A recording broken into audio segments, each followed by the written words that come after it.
Olá! A semana começou com queda nas temperaturas. Hoje a gente fala como fica o tempo nos próximos dias e o Nesp Notícias desta segunda-feira mostra também. Saiba o que falta para que o viaduto inacabado finalmente fique pronto. Noroeste encerra a participação na A3 do Paulista na penúltima posição. Palco de partidas importantes e que receberam grandes públicos, o estádio Alfredo de Castilho tem ficado assim nos últimos anos. Vazio, ou melhor, praticamente vazio, porque há sempre aqueles torcedores fanáticos que não arredam o pé das arquibancadas.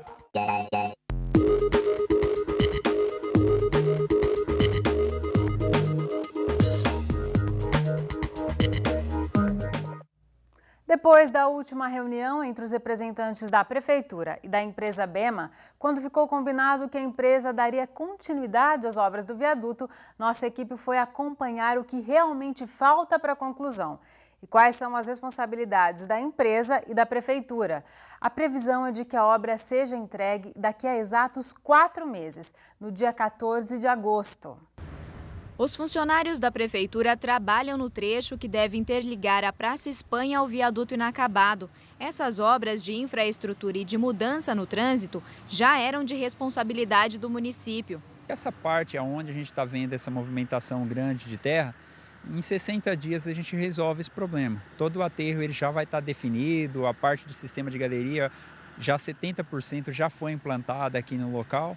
E a Praça Espanha ela vai receber uma ampliação, a praça vai dobrar o seu tamanho, até para que a gente possa definir melhor a rotatória, ligando aí na rua Campos Sales, para quem está vindo aqui da Pedro de Toledo, da Avenida Pedro de Toledo, do centro da cidade. A novidade a partir da reunião da semana passada é que a construtora Bema vai devolver cerca de R$600 mil à prefeitura. Com esse dinheiro, o município vai concluir o aterramento da cabeceira do viaduto e fazer a pavimentação. Que a prefeitura assumiu bem nesse trecho onde a gente está aqui são aproximadamente 10 metros lineares. A gente vai ter que fazer a terra armada aqui. O que seria a terra armada? Levantar esse aterro na altura normal e colocar as placas de concreto de contenção. Então, esses serviços a prefeitura vai estar fazendo. Em cima do viaduto, dá para ver também que está no concreto. Então, a gente vai ter que fazer a pavimentação. Seria aí aproximadamente 800 metros de pavimentação. Apesar da nova divisão de tarefas, ainda está sob responsabilidade da construtora a finalização da obra bruta.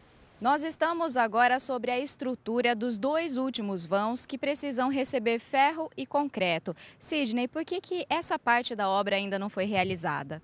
Na realidade, a gente estava aí discutindo o aditivo e teve um atraso. Hoje a empresa já tem aqui aproximadamente R$400 mil para estar recebendo, mas dependia do acordo. O acordo foi firmado, então agora com o acordo firmado, no máximo em 20 dias eles vão estar recebendo esses R$400 mil e fazendo a concretagem do penúltimo e a ferragem, a concretagem do último vão. Essa é a parte da obra que mais vai demorar, né? Por quê? Explica pra gente por que leva um tempo maior aqui para ser concluído. Bom, a gente percebe que um dos vãos aqui é só concretar, mas depois de concretado tem que aguardar 20 dias para estar tensionando os cabos. O que significa isso? Você vai estar esticando uns cabos de aço que ficam embaixo do viaduto, fazendo aí a concretagem também desses cabos, aí já seria com lata de cimento, esperar aí em torno de 28 dias para estar mexendo no segundo vão. Então é um trabalho meio complicado porque ele passa a ser um pouquinho artesanal e a gente conta com o tempo bom para estar dando uma agilidade realmente. Também na semana passada surgiu a possibilidade de o viaduto ser de mão dupla, já que não há previsão de construção de uma segunda alça. A Ceplan e a Endurb estão fazendo um estudo para avaliar as alterações necessárias na Avenida Nuno de Assis, já que ela é cortada pelo Rio Bauru. A gente teria que estar fazendo uma transposição em cima do córrego Bauru, do Rio Bauru, próximo ao fórum, ali na Avenida Nuno de Assis. Mas eu acredito que existe uma chance grande de ser utilizado em mão dupla. O prefeito já aceitou, ele gostou da ideia, da proposta. Então agora, tecnicamente, a gente sabe que é viável, porém, agora temos que analisar o custo. Agora é aguardar que o novo prazo, 14 de agosto, daqui a exatos 4 meses, seja cumprido. Sidney garante que o tempo vai ser suficiente. Não existe um serviço, digamos aí, muito grande, que a gente está acostumado a ver um atraso tão grande e fica preocupado, o tempo vai ser insuficiente, a obra é grande. A obra é grande, mas eu acredito que a equipe da prefeitura que está trabalhando, a nossa equipe é bem maior do que a empresa estava aqui no canteiro de obra. Após a finalização das obras, vai faltar ainda a iluminação. Esse serviço também será de responsabilidade da Prefeitura. O sistema de iluminação não foi previsto na licitação.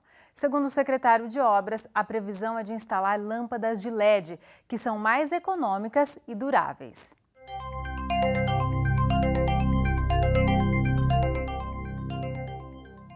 O outono começou a dar as caras mesmo neste fim de semana. Com a chuva, a temperatura máxima caiu quase 10 graus. Vamos ver então se o clima continua assim nos próximos dias, no boletim do IPMET. A semana começa com um tempo instável ainda, devido à frente fria que passou sobre o estado, que agora está sobre o estado do Rio de Janeiro, que ainda causa muita nebulosidade sobre o estado de São Paulo. Então, os primeiros dias agora da semana, segunda e terça-feira, vai estar muito estável ainda, ocorrendo chuvas a qualquer momento. A partir de quarta-feira, elas tendem a diminuir, até quinta-feira também, aí ocorrendo mais na parte da tarde, de forma bem isolada. As temperaturas devem estar em declínio, de hoje para amanhã, no caso, terça-feira vão decair, e a partir de quarta-feira, conforme as chuvas forem diminuindo, as temperaturas voltarão a elevar gradativamente.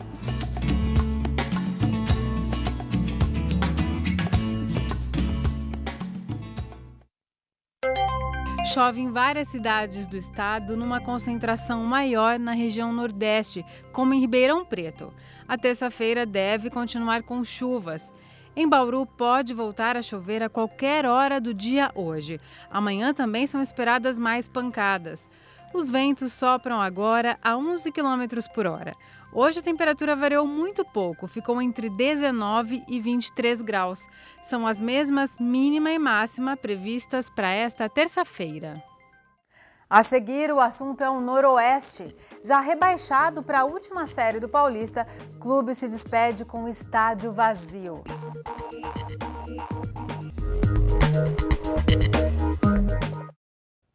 Nesta semana, o centro da cidade recebe uma programação de eventos para comemorar os 100 anos da Praça Rui Barbosa. Amanhã, a partir das 4 da tarde, quem passar pelo local pode conferir a apresentação dos alunos de jazz da Divisão de Ensino às Artes da Secretaria de Cultura. Na quarta-feira, é a vez da Orquestra Sinfônica Municipal, que realiza um ensaio aberto a partir das 3 da tarde. Já na quinta, o público confere um ensaio aberto da Banda Sinfônica Municipal às 4 horas. As atrações são todas gratuitas, claro. Rebaixado pela primeira vez na história para a última divisão do Campeonato Paulista, o Noroeste se despediu ontem de maneira melancólica da Série A3. É o terceiro rebaixamento em 4 anos nessa mesma competição. Nós acompanhamos o último jogo profissional do clube neste ano. Meia hora antes da partida começar, eles se preparam para ir ao estádio Alfredo de Castilho. Mas o clima de alegria, tão característico de qualquer torcida organizada, deu lugar à tristeza. Nada de levar a bateria para o estádio. A gente vai no campo mesmo, é só por gostar do clube, porque a expectativa pelo jogo é praticamente zero, né? O Noroeste está com o elenco reduzido já foi dispensado muitos jogadores. A gente vai ficar pegando no pé de quem a gente acha que são os culpados. Se o Noroeste fizer gol, eu particularmente não vou comemorar, porque para mim não tem que ser comemorado em nada.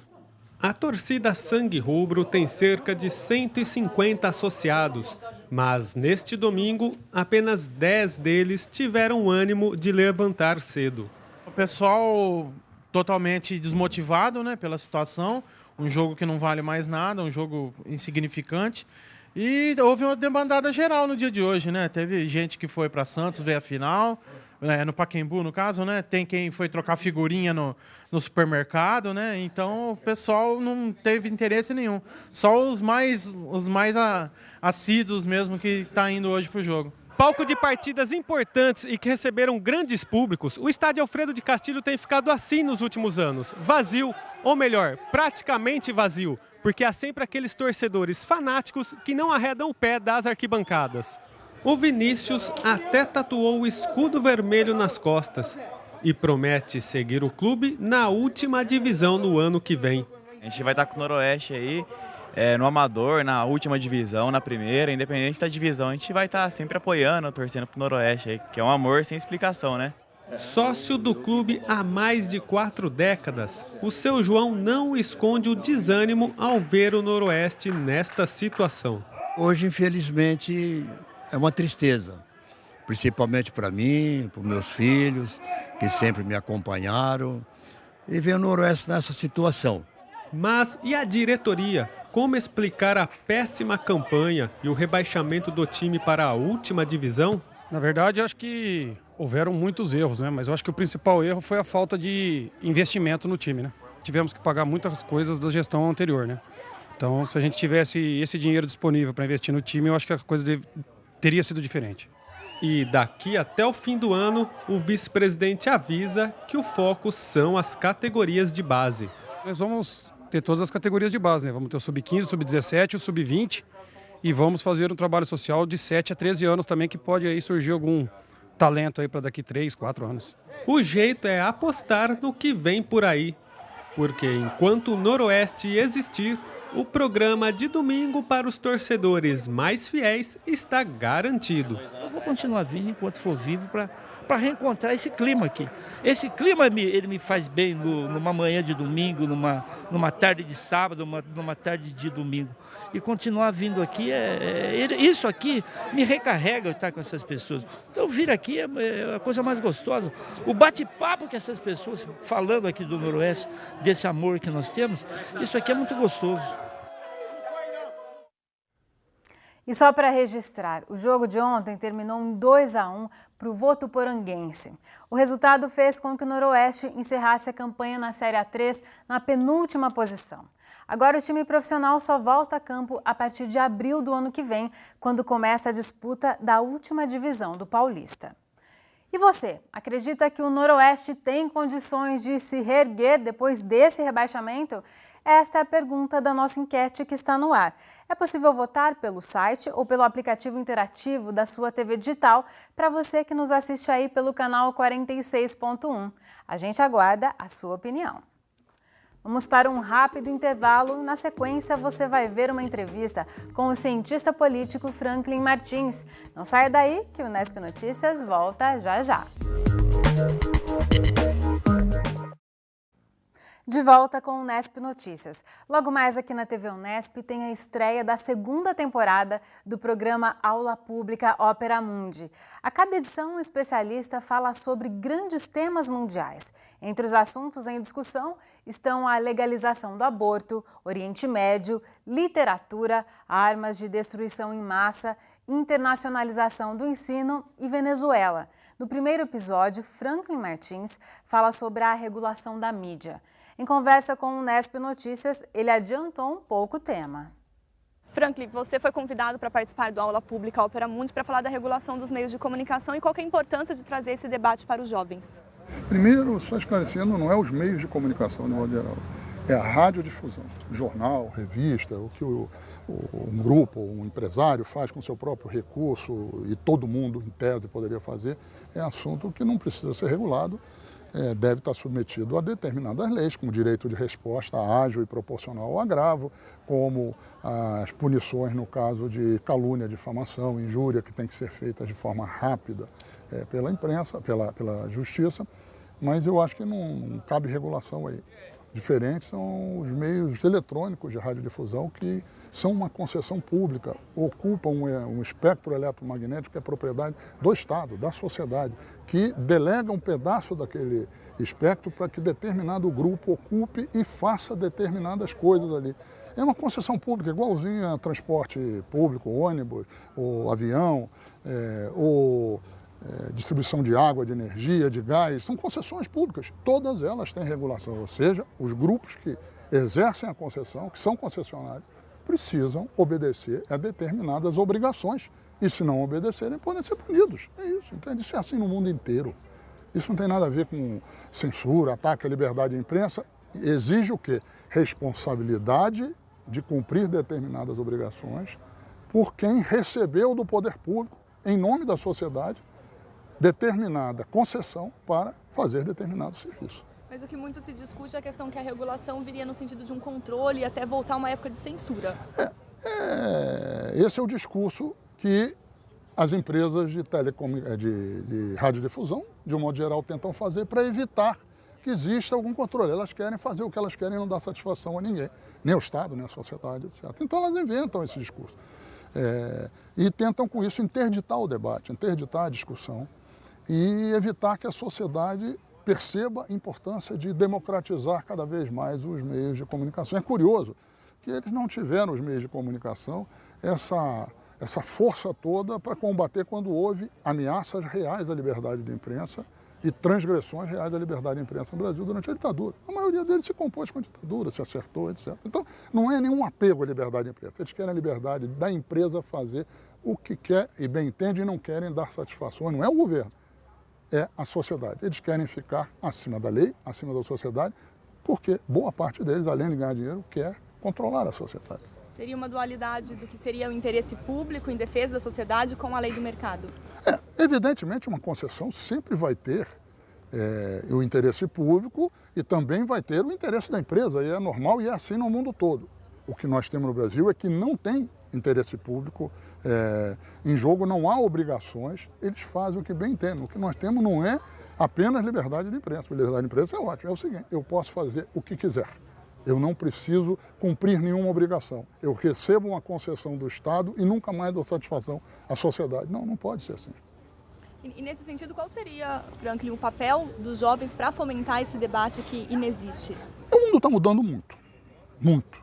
Nós assistimos, a maioria dos jovens não se informa mais em jornal. E progressivamente cada vez se informa menos em televisão. A maioria dos jovens se informa na internet. Por quê?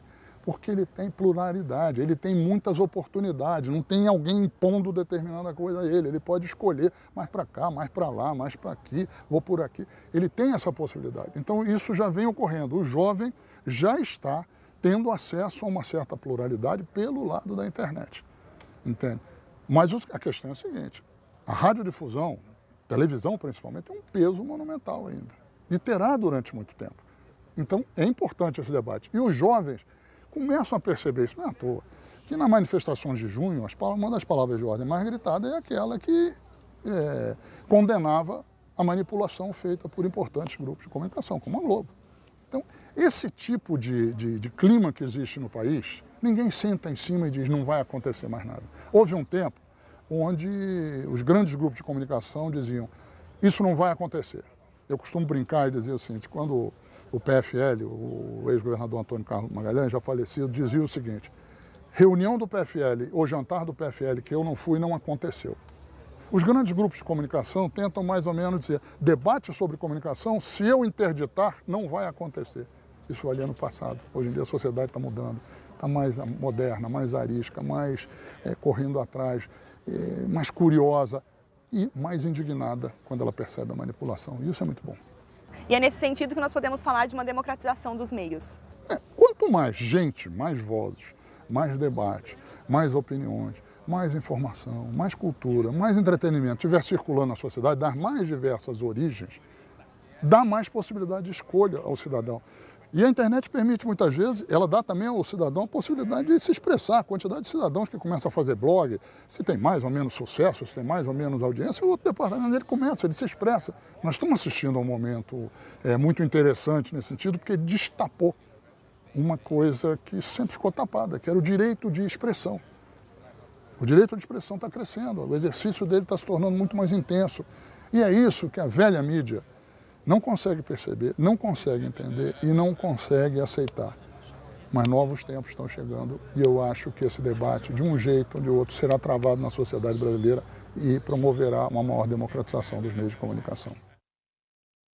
Você pode saber mais sobre esse assunto no programa Aula Pública Ópera Mundi. Estreia logo mais às 8h30 da noite aqui na TV Unesp. Fique ligado também nas reapresentações, quarta-feira às 6h30 da tarde e na sexta às 8h30 da noite. É isso por hoje. Reveja as reportagens desta edição no nosso site. Uma ótima semana para você. Unesp Notícias volta amanhã às 5h30 da tarde. Tchau!